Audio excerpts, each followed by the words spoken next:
نحمده ونصلي على رسوله الكريم اما بعد بسم اللہ الرحمن الرحیم۔ حضرت انس رضی اللہ عنہ سے روایت ہے کہ نبی اکرم صلی اللہ علیہ وسلم نے فرمایا کہ جب میں جنت میں چل رہا تھا اچانک میرا گزر ایک محل کے پاس سے ہوا۔ میں نے پوچھا اے جبرائیل علیہ السلام یہ محل کس کا ہے؟ اور میں نے امید کی کہ یہ میرا ہی ہوگا۔ آپ صلی اللہ علیہ وسلم فرماتے ہیں جبرائیل علیہ السلام نے کہا کہ یہ عمر رضی اللہ عنہ کا ہے۔ آپ صلی اللہ علیہ وسلم نے فرمایا میں تھوڑا اور چلا تو ایک ایسے محل کے پاس پہنچا جو پہلے والے سے بھی زیادہ خوبصورت تھا۔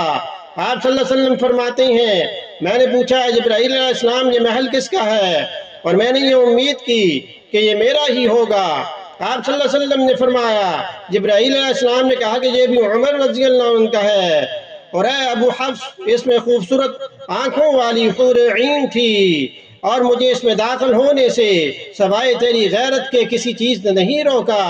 حضرت عمر رضی اللہ عنہ کی آنکھیں اشک بار ہو گئیں، اور پھر انہوں نے عرض کیا یا رسول اللہ صلی اللہ علیہ وسلم بھلا میں بھی آپ پر غیرت کروں گا؟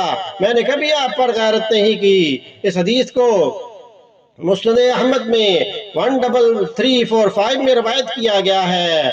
اللہ پاک ہمیں بھی ان صحابہ کرام رضوان اللہ تعالی علیہم اجمعین کے نقش قدم پر چلنے کی توفیق عطا فرمائے، سنت پر عمل کرنے کی توفیق عطا فرمائے۔